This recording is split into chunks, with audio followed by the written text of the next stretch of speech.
하나님 말씀 에베소서 5장 22절에서 마지막 33절입니다. 찾으셨죠? 교독합니다. 제가 읽겠습니다. 아내들이여 자기 남편에게 복종하기를 주께 하듯 하라.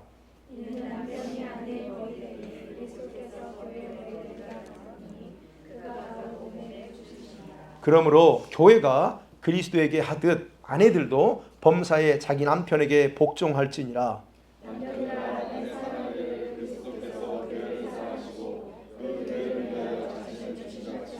이는 곧 물로 씻어 말씀으로 깨끗하게 하사 거룩하게 하시고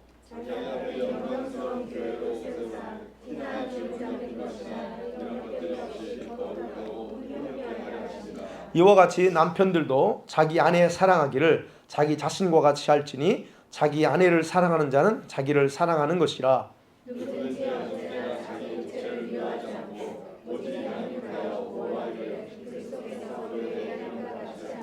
우리는 그 몸의 지체임이라.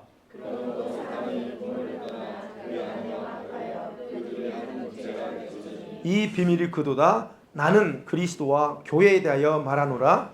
그러나 너희도 각각 자기의 아내 사랑하기를 자신같이 하고 아내도 자기 남편을 존경하라. 아멘. 이 말씀을 한두 번 설교를 했는데 오늘은 또 다른 차원에서 이 말씀을 제가 그냥 그렇게 준비됐어요. 똑같은 게 아니고 전혀 다른 방식으로 준비돼서 오늘 저도 이게 하면서 준비하면서 이렇게 설교해 본 적이 없는데 그런 내용을 오늘 같이 나눕니다. 자, 5장 바울은 5장을 통해서 새 사람의 옷을 입은 후에 성도들이 실제 생활에서 중요한 원칙들 또는 영성 원리와 관련돼서 그런 내용들을 가르쳤습니다. 그러면서 그 가르침의 마지막 부분에서 교회 머리이신 예수님과 교회와 관계 속에서 중요한 원리를 강조했습니다. 우리 성도들에게 가장 자기 영성 관리 중요하잖아요. 그 영성 관리를 위한 방법들을 우리가 지난주에 20절까지 말씀했고, 그리고 나서 여러분 20절과 상관없는 것 같은 마지막 21절에 명령을 하죠. 그리스도를 경외함으로 피차 복종하라. 이 말씀이 앞에 구절하고 전혀 맞지 않는 말씀이에요. 근데 이렇게 어쨌든 이렇게 했습니다. 그리고 우리 성경에 이렇게 20일까지 달달 끊었어요. 근데 이것이 학자들은요, 이 부분에 대해서 두 가지로 해석합니다. 21절은 18절에서 성령 충만 생활과 연관되어 있다라고 주장해요. 그래서 18절과 연결해서 성령 충만과 연결됐다라고 이렇게 주장해요. 그래서 사실은 이렇게 21절 딱 달라 끊었어요. 그런데 21절은 22절부터 시작되는 단락과 연결된다라고 또 주장합니다. 학자들이 그래요. 왜 그러냐면 22절부터는 복종이라고 하는 단어를 쓰면서 얘기하거든요. 그래서 21절에서 예수님을 경외함을 통해서 서로 복종해. 근데 누가 복종하느냐 하는 부분에 대해서 이제 바로 22절부터 이렇게 설명해 나간다라고 주장하면서 이렇게 해석을 합니다. 그러나 이 두 가지는 뭐 이렇게든 저렇게든 타당성은 다 있어요. 이렇게 해석해도 되고 저렇게 해석도 됩니다. 그러나 문법적으로 보면 20절과 연결되어야 되는 게 맞아요. 문법적으로. 그런데 내용적으로 보면 20절과 안 맞아. 22절과 연결된다는 거예요. 그러니까 문법적으로 보면 연결되고, 그래서 그냥 우리 성경에는 그냥 이렇게 했습니다. 그러나 여기서 우리가 생각할 수 있는 것은 복종이라고 하는 단어예요. 복종이라고 하는 단어 헬라어는 하이포타소라고 하는 단어인데 이 말은 군대 용어예요. 군대 용어. 군대 용어로서 원래는 이 하이포라고 하는 단어는 밑에라고 하는, 아래라고 하는 뜻이고, 그 다음에 타소라고 하는 전술, 전략 또는 뭔가를 맞추다라고 하는 뜻이에요. 근데 그게 합성어예요. 그러면 무슨 말이냐면 어떤 사물이나 사람 밑에 자신을 대기시켜 놓는 것, 정렬하는 것을 복종이라고 그래요. 그렇다면 우리가 문맥상 이 컨텍스트상의 말씀을 생각해 보면 이거예요. 복종이 뭐냐면 존경받을 만한 사람에게 정렬해서 그를 경외하고 순종하는 마음으로 서로 복종한다 하는 뜻이에요. 그렇게 해석할 수 있어요. 그러니까 결국 21절에서 그걸 서로 복종, 피차 복종을 하거든요. 그러면 이러한 피차 복종을 요구하는 부분은 22절 이하에서 새로운 차원에서 이제 교회와 그리스도와의 관계에서 절정을 해요. 도대체 누가 누구에게 복종하고 해야 되는가? 그것에 대해서 얘기하고 있다는 거예요. 자, 첫 번째로 봅니다. 오늘 22절부터는 우리 꼭 아내와 남편 사이만을 이야기하는 것 같은데, 첫 번째로 볼게요. 부부관계로 설명되는 이 아내의 책임이 있다 하는 겁니다. 아내의 책임. 바울은 21절의 근거에서 아까 말씀드린 복종하는 일의 중요성을 바로 이제 22절부터는 부부관계를 통해서 설명하기 시작해요. 여러분, 부부관계에서 아내의 역할을 먼저 언급하면서 위에서 강조했던 21절이 강조했던 복종의 문제를 풀어나가기 시작한다는 거예요. 그래서 말합니다. 아내들이여 자기 남편에게 복종하기를 주님께 하듯 하라 그래요. 여러분, 이 명령 굉장히 듣기 좋죠. 듣기 별로 안 좋습니다. 그죠? 근데 이 명령은 여자가 남자보다 아래라거나 열등하기 때문에 하는 말이 아니에요. 또는 남편과 아내 사이의 종속관계를 나타내서 하는 말이 아닙니다. 원어에는 여기서는 복종이라는 단어가 없어요. 원래는 복종이라는 단어 없는데 21절에서 연결할 때 해석할 때 복종이라는 말을 우리는 써요. 그래서 예수님을 경외함으로 서로 복종하라. 그리고 아내들이요 남편에게 특별히 이와 같이 남편에게 대하라는 거예요. 그러니까 이해가 되죠. 이와 같은 태도로 남편을 대하라 그래요. 어떤 태도? 복종하는 태도 이깁니다.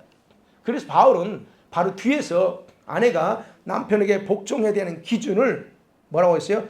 주께 하듯 하라 그럽니다. 다른 사람이 아니에요. 기준이 자기도 아니고 다른 사람이 아닙니다. 주님께 하듯 복종하라 그럽니다. 자, 그럼 이 기준 주님께 하듯 하라고 하는 것은 우리 예수 그리스도를 믿는 사람들이 주님께 자율적으로 순종하죠. 여러분, 어떻게 순종합니까? 억지로 순종하는 사람도 있겠지만 그게 괴로워. 여러분, 억지로 하려고 하면 괴롭죠. 주님 앞에서. 근데 주님이 그 억지로 하는 순종을 기뻐하지 않죠. 그래서 주님은 늘 자발적으로 주님 자신에게 말씀에 순종하기를 원하죠. 그런 것처럼 우리 성도들이 그 기본이에요. 그런 것처럼 아내도 주 안에서 자원하는 마음으로 아내가 남편의 권위에 따르면서 순종해야 된다 하는 겁니다. 자원해서. 예.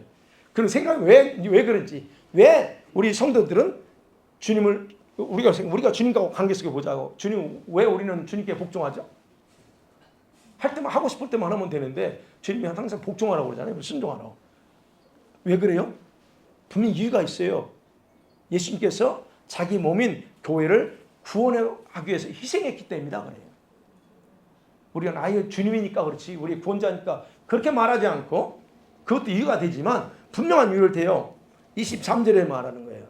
왜 순종해야 되냐? 우리 예수 믿는 사람 왜 해야 되냐? 주님이 자기 몸인 교회를 위해서 자신을 자기 생명을 희생했기 때문에 그렇다는 거예요. 이것만큼 큰 희생이 어디 있어요? 그렇다면 그분이 뭘 원하든 우리는 고개 숙이면서 예, 알겠습니다. 복종할 수밖에 없다는 거예요. 그래서 그 얘기하는 겁니다. 우리가 주님께 복종하는 그런 자세와 태도는 바로 이런 태도, 주님을 대하듯이, 또 남편에게 복종해야 되는 주님을 대하듯이 주님께 하는 것처럼 진심이 담겨야 된다는 그런 의미입니다. 바울은 오직 이 기준만을 말하지 않습니다. 이것 때문에 해야 돼 라고 말하지 않아요. 왜 남편에게 복종해야 되는 이유에 대해서 23절에서 정확하게 말합니다. 뭐라고 할까요? 이는 남편이 아내의 머리됨이니 그래요. 아내의 머리래. 헤드십이에요. 그러면서 뭐라고 하죠? 예수께서 이꼴이에요. 남편이 아내의 머리야. 이꼴 누가? 예수님께서 교회의 머리됨과 이꼴이라는 거예요. 그러니까 결국 남편이 아내의 머리라는 사실은 변경할 수 없는 원리라 하는 겁니다. 머리에 해당되는 헬라어 단어 케팔라라고 하는 단어는 지도자라는 거예요. 지도자, 통치자라는 뜻입니다. 그러면 이 원리에 대해서 여러분들 하도 저한테 달달 들어가지고 남편에게 순종하세요, 복종하세요. 그러니까 여러분 잘 하고 계시죠? 남편을 위해서 힘지만 어쨌든 순종하는 모습들이 참 좋아요. 근데 다는 아닙니다. 모든 여자분들이 이런 원리를 순종하려고 하지 않는 경우도 많습니다. 우리 교회는 괜찮아요. 제가 볼 때 다 하는 걸 잘하고 있어요.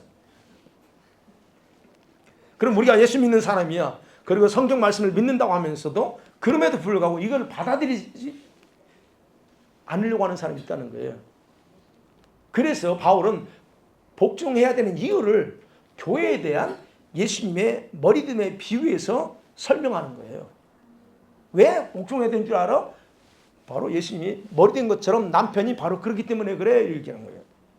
그러니까 남편이 머리되면 주님이 교회에 머리된 건 동일한 원리라 같은 레벨로 봐요. 주님이. 그래서 결국 바울이 말하고 싶은 건 뭐예요?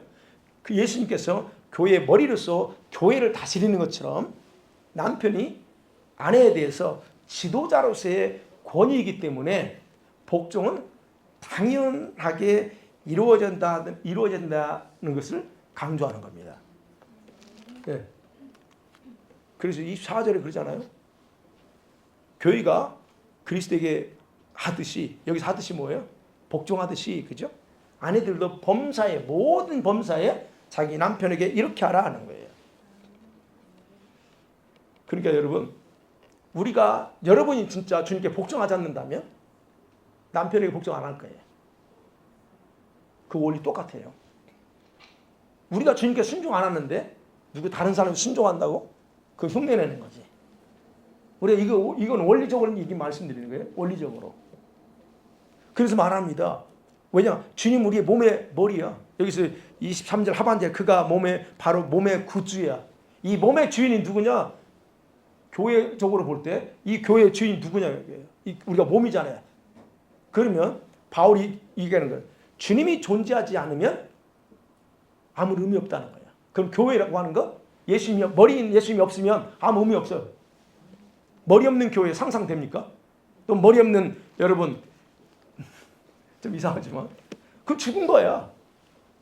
그래 이런 교회들이 많다는 거예요. 안타까운 것은 교회 말은 예수님이 주님이라고 하는데 교회 머리 대신 주님이 머리가 아니야.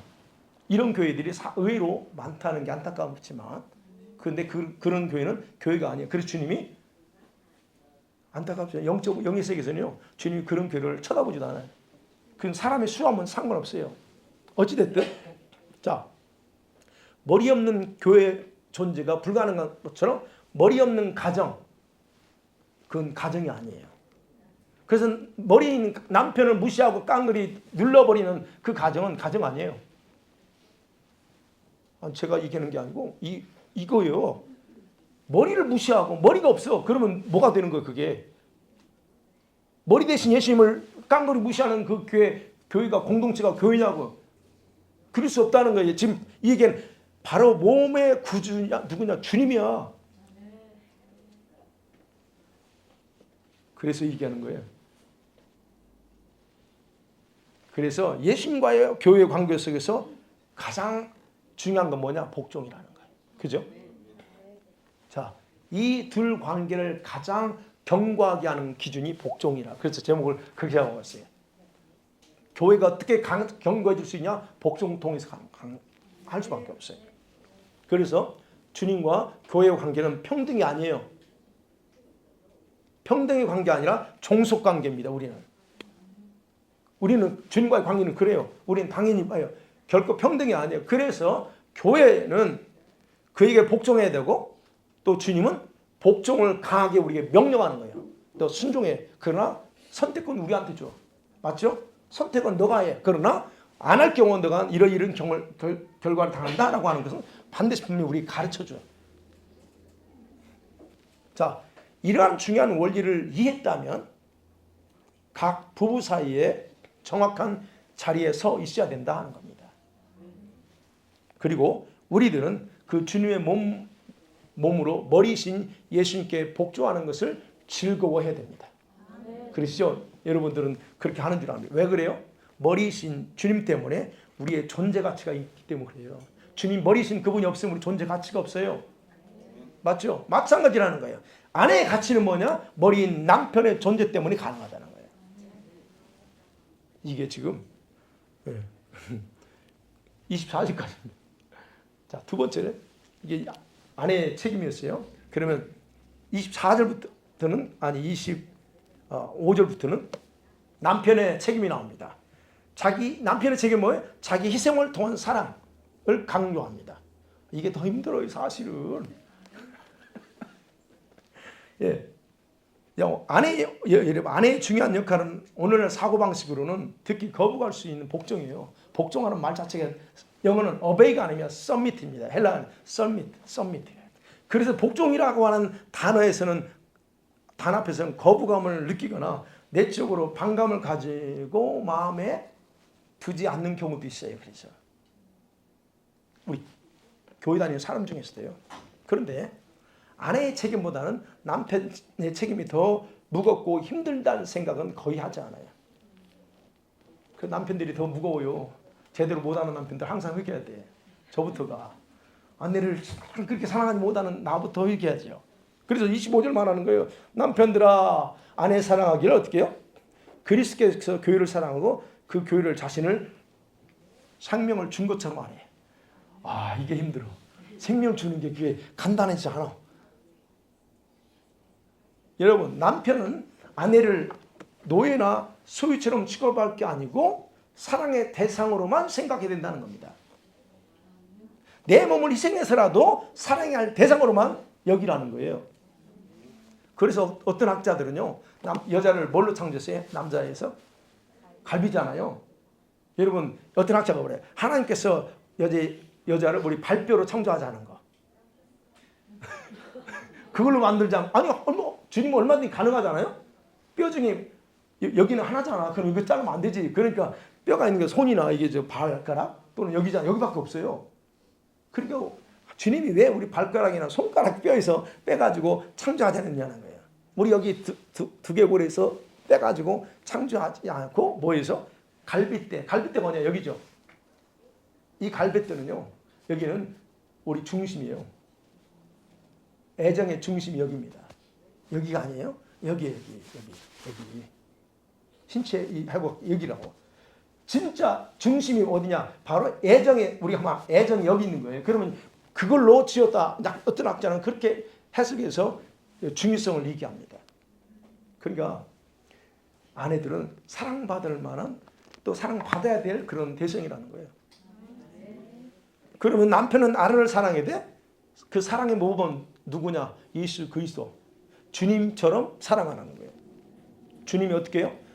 교회를 어떤 방식으로 사랑했는가 보시면 된다는 거예요. 그래서 바울이 지금 설명하는 거예요.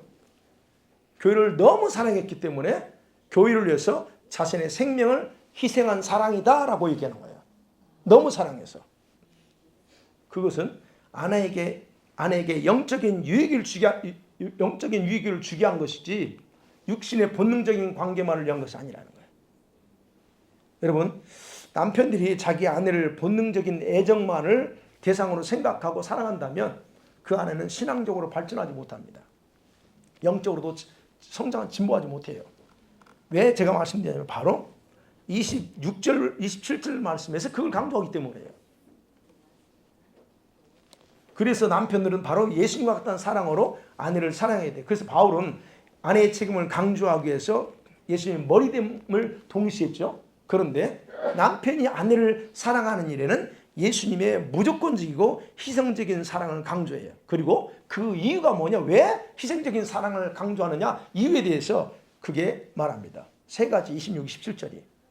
왜 그러느냐? 첫 번째 뭐냐면 예수께서 교회 공동체를 물로 씻고 말씀으로 정화시키려고 그랬다 합니다. 여기 있죠? 26절에 물로 씻어 말씀으로 깨끗하게 하고 그래요. 여기서 이 말은 깨끗하고 정화시키는 건 여러분 이 사역은 성령께서 하나님의 말씀으로 성도들의 영혼을 깨끗하게 하신 일을 말합니다. 그래서 저와 여러분이 늘 우리 영혼을 깨끗하게 하는 게 누가 하냐? 성령께서 하세요. 말씀으로 때는 보혈로 이런 걸로 우리를 깨끗하게 늘 그래서 물론 회개라고 하는 것이 우리에게 선행되어야 되지만 그렇게 해서 하십니다. 그 다음에 두 번째가 뭔지 아세요? 티나 주름 잡힌 것이 없는 거예요. 주름이나 그와 같은 것이 없이 아름다운 모습으로 자기 앞에 영광스러운 교회로 세우는 것, 이것 때문에 주님이 자기 자신을 기꺼이 희생했다라고 얘기하는 거예요. 여기서 세우다는 뜻이죠. 교회를 세운다는 말.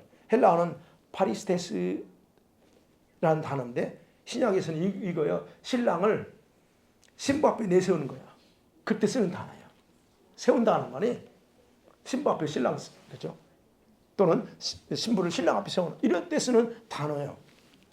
그런 이게 그래서 여러분, 남편의 희생적인 사랑의 목적이 뭐냐? 아내를 거룩하게 해서 거룩한 신부로 세워나가는 게 목적이 포함되어 있다는 거예요.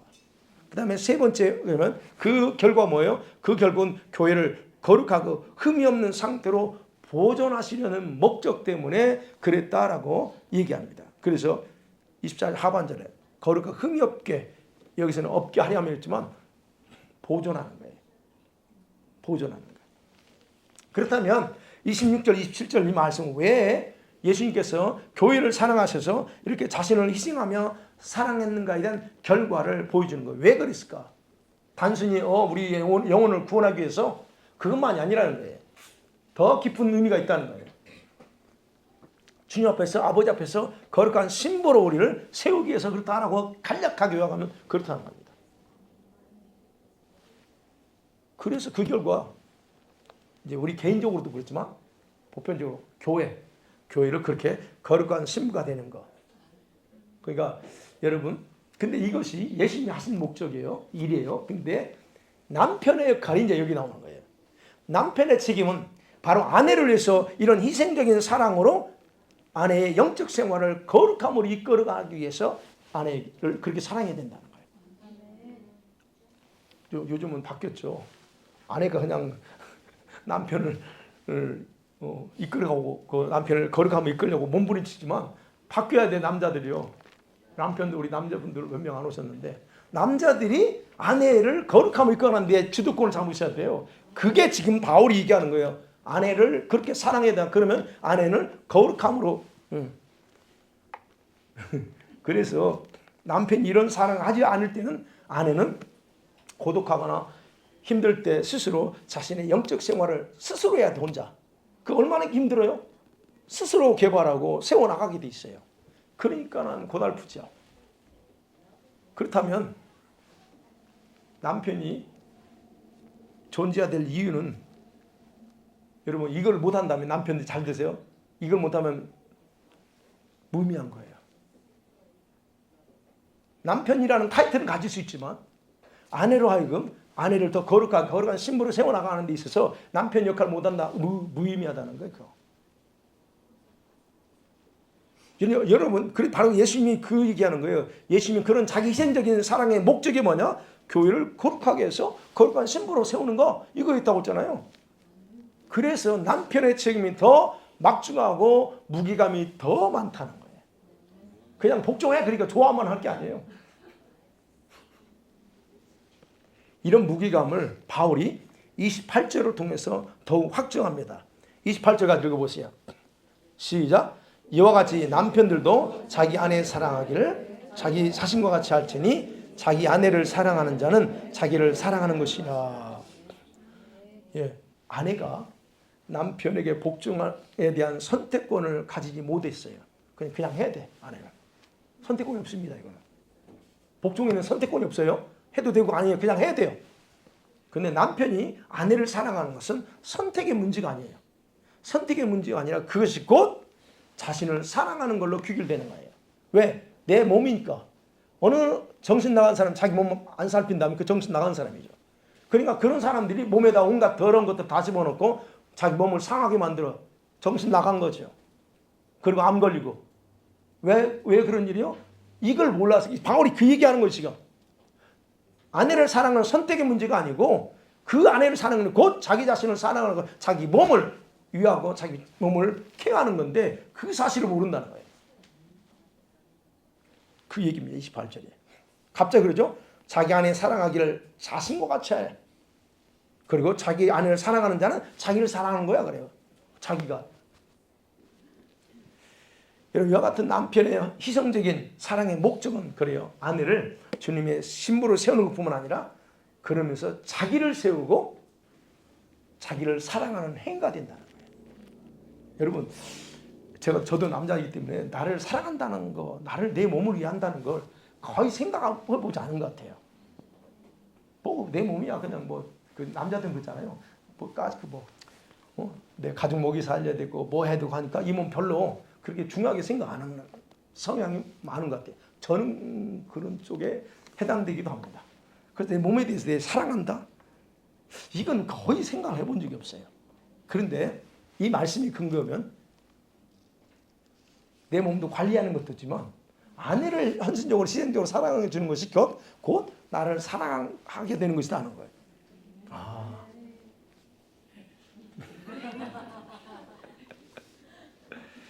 예. 우리 남자 집사님들, 우리 자기 아내를 좀 더 겉든 데보다 좀 사랑합시다. 이도한 집사님 아멘 하셨어요? 아멘? 난 다 이름 불러요. 좋은 집사님. 아니 이게 저도 이걸 창피하지만 이 설교를 했었지만 제가 이번에는 전혀 다른 전혀 다른 차원의 설교를 지금 제가 하고 있기 때문에 이거 사실은 이런 게 있었네 하고 지금 제가 사실은 제 스스로 놀랐어요. 이게 내 역할 중에 중요한 거구나 하는 거. 그래서 저도 좀 사랑을 합니다. 저 자신을. 그래서 매일 아침 일어나면 허그해주고요. 사랑한다고 하고 잘 잤어요 합니다. 그게 나를 사랑하는 거니까. 얼마든지 또 여러분, 우리가 그런 부분에서 지금 바울은 그게 얘기하는 거예요. 왜 그러면 아내를 사랑하는 것이 남편을 자기 자신을 사랑하느냐는 거예요. 얘기하는 거예요. 왜냐하면 남편과 아내는 둘이 아니라 둘이 연합돼서 한 몸을 이루어서 분리될 수 없는 존재이기 때문에 그래요. 그게 지금 바울이 얘기하는 거예요. 그냥 분리될 수 없잖아요. 부부는. 바울은 그래서 이것을 상식적인 관점에서 사람은 자기 몸을 미워하지 않고 소중히 여긴다. 다 맞죠?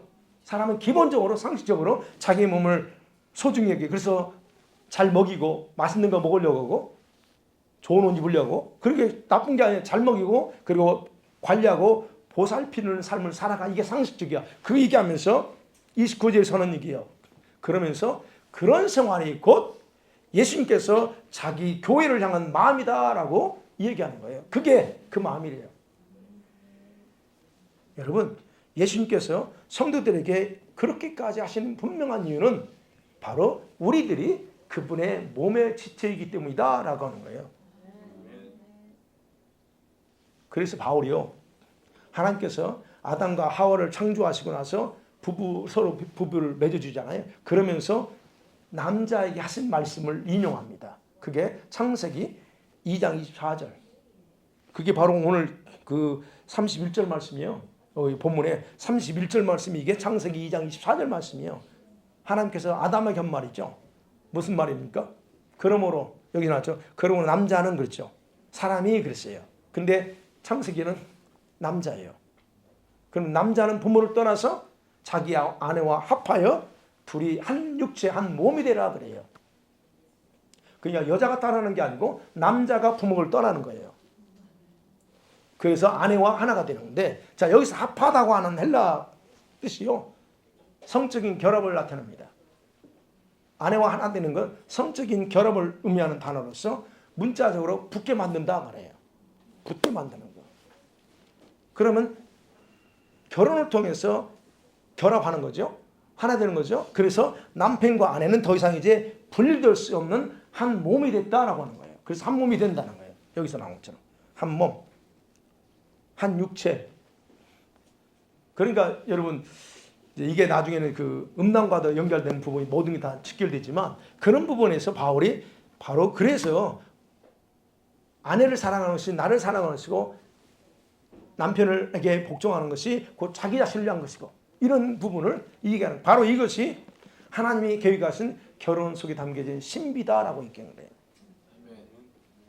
그렇기 때문에 남편은 아내를 향한 이런 희생적인 사랑은 곧 자기 자신을 향한 사랑이고, 아내는 더욱 거룩함으로 주님의 신부로 세워져 나가는 그런 결과를 가져온다. 이게 결론이 바울이. 그 남편의 영향이 굉장히 큽니다. 예. 마지막 세 번째로. 자, 그러면 이 부부 관계에 숨겨진 비밀이 있다 그래요. 32절 같이 한번 읽어볼까요? 시작. 이 비밀이 크도다. 나는 그리스도와 교회에 대하여 말하노라. 지금 바울이 지금 마치 아내와 남편 사이 복종해라, 뭐 사랑하라 이렇게 얘기하고 있지만 사실은 그게 핵심이 아니에요. 뭘 말하고 싶다는 거예요? 예수님과 우리 관계다 하는 거예요. 여러분, 최초로 만든 하나님께서 세상을 창조한 이후에 최초로 만든 제도 중에 하나가 어떤 제도예요? 가정제도입니다. 결혼제도예요. 제일 먼저 만든 제도예요. 그래서 부부는 남자와 여자를 통해서만 성립되는 거지, 남자와 남자, 여자와 여자 절대 아니면 남자와 동물, 여자와 동물 절대 아닙니다. 주님이 그렇게 지정하셨어요. 그리고 하나님은 각자의 역할과 책임도 정확하게 구분했어요. 그럼 누구의 책임이 더 크냐, 작으냐 이 문제가 아니에요.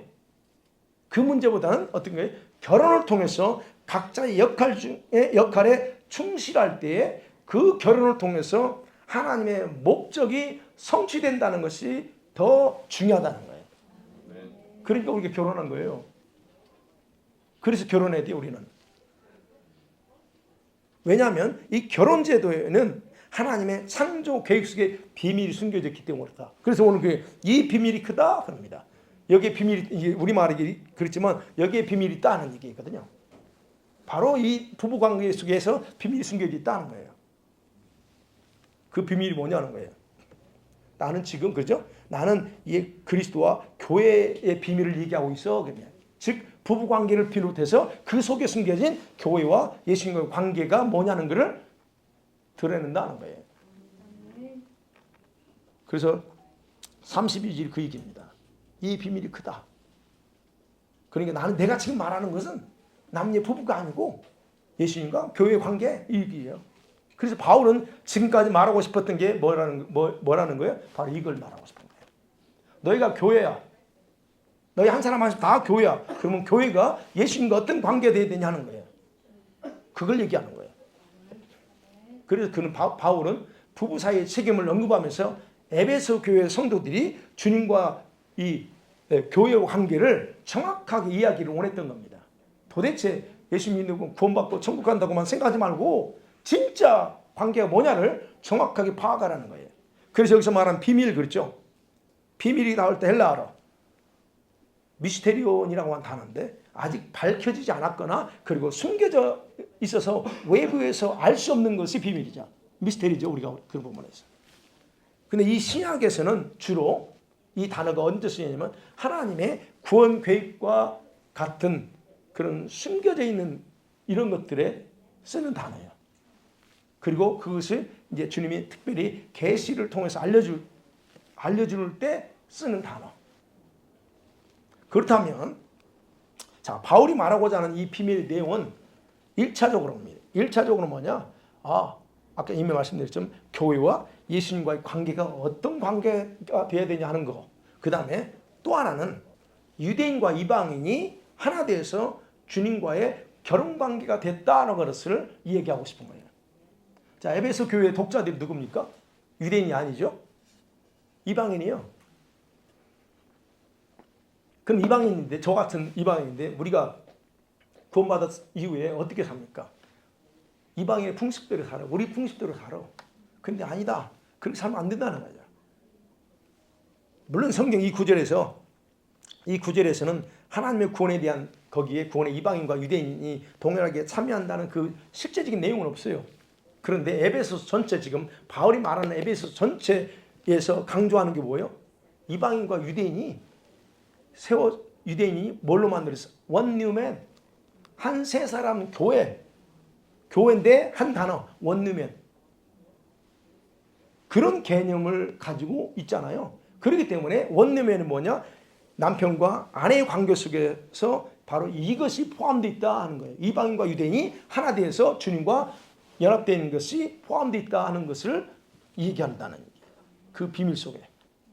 그렇기 때문에 부부 사이는 단순히 남녀 관계가 아니라 이 관계 속에서 하나님의 비밀을 이해하고 실제 결혼 생활에서도 아내 사랑하기를 자신을 사랑하는 것처럼 하고 아내도 남편을 그렇게 존경하라. 옛날 성경에는 경외하라 그랬어요.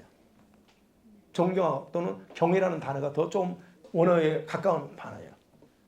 그래서 바울이 얘기하는 거예요. 나중에 그 33절 말하는 그러나 너희도 그래. 여기서는 10제 부부 사이를 얘기합니다. 사랑과 경외 두 단어를 강조해요. 여기서 그래서 핵심이 뭡니까? 사랑에 대해서는 알지만 근데 여기서 남편을 존경하라. 앞에서는 복종하라고 그랬다가 여기서는 존경하라 그래요.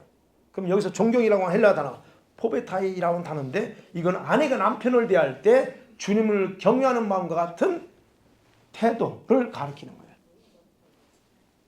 그리고 남편은 아내에게 주님의 사랑으로 아내를 보호하고 서로 협력하면서 성숙함에 이르러서 주님의 온전한 신부가 되어야 된다라고 하는 것. 그게 마지막 33절에서 바울이 실제 부부 사이에서 그런 결론을 냅니다. 왜냐하면 부부 관계 속에 숨겨진 이게 비밀이기 때문이다. 사랑하는 성도님 말씀 맺어볼게요. 남편과의 관계에서 아내의 책임은 복종을 통해서 주님이 세우신 질서, 권위죠. 남편이 머리라는 질서를 온전하게 하는 겁니다. 근데 아내에 대한 남편의 희생적인 사랑은 주님의 신부로 거룩하게 준비하게 하는 중요한 역할을 것이 남편의 희생적인 사랑이다. 자, 이러한 책임에 대한 명백한 근거는 예수님이 머리시고 우리는 그의 지체라는 개념. 머리이신 그리스도께서 지체들에게 요구하는 것이 복종이기 때문이다. 그래야 주님께서는 교회들을 거룩하게 보존할 수가 있어요. 여러분 주님께 복종하지 않으면 이 교회는 거룩하게 보존 안 됩니다. 각자 자기 마음대로 노는데 어떻게 할게요? 주님 나만 거룩하게 해주세요. 나만 거룩한 신부가 돼. 너무 불가능합니다. 그러니까 얘기하는 거예요. 주님이 교회의 공동체의 거룩을 보존하시려면 다 똑같이 한 마음으로 가서 복종하는 자세로 가야 된다는 거예요. 그럼 부부 사이도 마찬가지예요.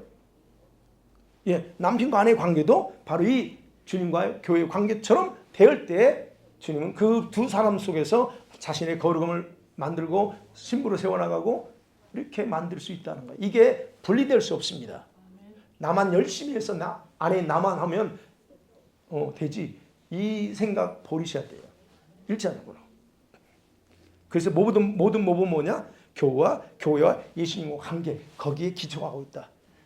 여러분 교회가 주님께 복종할 때 관계는 그래서 더욱 견고해지는 거예요. 그러니까 그런 교회 든든한 거죠. 그 교회가 어딜까요? 이럴 때 한번 물어봐야지 또. 야 이렇게 할 때 교회는 견고해지고 주님의 보호 속에서 다 하나하나 공동체가 다 거룩해지는 거예요. 동시에 부부 사이에서도 아내의 복종과 남편의 희생적인 사랑으로 어떻게 서로 거룩한 교회로서 이렇게 준비되어진다. 그렇기 때문에 여러분 부부는 서로를 위해서 존재하지만 질서적으로는 머리됨을 인정하는 게 중요하고 부부 사이는 그럴 때 더 견고해진다. 그러기에 저와 여러분이 개인적으로 우리 가정이 있고 그러지만 또 교회적으로 주님과의 관계 속에서는 진짜 뭐가 중요한지 서로에게 뭐가 중요한지를 기억하시면서 우리 가정들이 온전히 세워지고 우리 교회는 더 그 어떤 교회보다 더 이렇게 거룩함으로 세워져서 하나님이 가장 기뻐하는 교회와 가정들이 되기를 주의 이름 간절히 축원합니다. 아멘. 기도합니다. 하나님 감사합니다. 주님 부부 사이의 관계를 통해서 교회와 주님과의 관계를 말씀하셔서 우리에게 뭘 중요하고 생각하고 나가야 될지 알게 하시니 감사합니다. 복종을 통해서 하나님의 거룩함을 세워나가고 권위를 세워나가고 희생적인 사랑을 통해서 주님의 신부로 세워나가게 하는 것임을 알았기에 이제는 하나님 우리가 나만을 개인적으로 혼자만이 아니라 교회 공동체 안에서는 서로가 서로를 세우고 가정에서는 남편과 아내가 서로를 자녀들을 세워나가는 그런 믿음과 사랑과 열정을 가질 수 있도록 다시 은혜해 주시옵소서. 예수님의 이름으로 기도합니다. 아멘.